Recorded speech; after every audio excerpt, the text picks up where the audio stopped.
আপনাদের কাছে অনেক সাহায্য চাইছি যে আমার ছেলেকে বাঁচিয়ে আপনারা ফিরিয়ে দিন। আপনারা আমাকে সাহায্য করুন, আমি অনেক কষ্টের মধ্যে আছি। আপনাদের একটু সাহায্যতেই আমার জীবন ফিরে পেতে পারি। নমস্কার, আমি জায়েজ বনি। পূর্ব বর্ধমান জেলার গলসির থানার অন্তর্গত পাড়াজ বোলপুর গ্রামে চলে এসেছি এ ভাইয়ের কাছে। আপনারা দেখেই বুঝতে পারছেন যে ভাই অসুস্থ। গত 3 বছরও বেশি টাইম ধরে ভাই অসুস্থ হয়ে আছেন এবং এই ভাইয়ের পেট কিন্তু বাইরে, এই যে প্যাকেটটা আপনারা দেখছেন এটা হচ্ছে এই ভাইয়ের পেট। তো ভাইয়ের কি হয়েছে, কেন হয়েছে, সমস্ত কিছুই আপনাদেরকে বলবো। একটু ধৈর্য ধরে 2 মিনিট ভিডিওটা দেখুন দয়া করে। ভাই বলো তোমার কি হয়েছে সেটা। হঠাৎ আমার পেটে যন্ত্রণা হয়েছিল, আমাকে বর্ধমান হাসপাতালে নিয়ে গিয়ে ওখানে প্রথমে বললো যে ফটো করতে হবে। পেটে ফটো করার পর আমাকে বললো যে এবার আপনার অপারেশন হবে।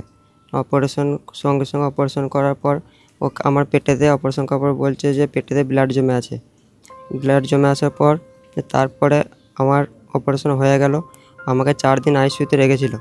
আইসিইউ রাখার পর 5 দিনের দিনে আমাকে জেনারেল বেডে দেয়। নিয়ে তারপরে আমার অপারেশন হয়ে যাওয়ার পর যেইটা আমার অপারেশন হয়েছিল বাইপাসটা, ওটা ঠিকভাবে অপারেশনটা হয়নি। নিয়ে তারপর আবার আমাকে ওটিতে নিয়ে গিয়েছিলো। ওটি করার পর তারপরে আমাকে বাড়ি নিয়ে আসা হলো। 1.5 মাস আমি হাসপাতালে ছিলাম। হাসপাতালে থাকার পর আমাকে বাড়ি নিয়ে আসার পর আমাকে বলেছিল যে তোমাকে 6 মাসের মধ্যে আবার নর্মালে অপারেশন করে দেবো। কিন্তু তার আগেই আর আমার এই পায়খানার বাইপাস দিয়ে ব্লাড বেরোতে শুরু করে। ব্লাড তখনই আমাকে সঙ্গে সঙ্গে বর্ধমান হাসপাতালে নিয়ে যাওয়া হয়। ওখানে বললো যে এখানে আর চিকিৎসা হবে না। তখন আমরা সঙ্গে সঙ্গে আমার মা আমাকে বর্ধমানে কবিগুরু নার্সিংহোমে ভর্তি করে। ওখানে ভর্তি করার পর ও আমাকে বললো যে অপারেশন করতে হবে। অপারেশন করার পর আমাকে নর্মালে পায়খানার অপারেশন করেছিল, নর্মালে পায়খানা বেরোনোর জন্য। কিন্তু আমার নর্মালে পায়খানা বেরোচ্ছিল না। হঠাৎ একদিন আমার মাথা ঘুরে যাওয়ার পর আমার পেট দিয়ে সেলাইটা ফেটে পায়খানা বেরিয়ে গেছে। না, তখন থেকে আমার এখন পেট দিয়ে পায়খানা বেরোয়। আচ্ছা, ভাইয়ের নাম প্রদীপ দাস। সংক্ষিপ্তের মধ্যে বলে দিচ্ছি, 3 বছরের বেশি টাইম ধরে ভাই এই রোগ নিয়ে অসুস্থ।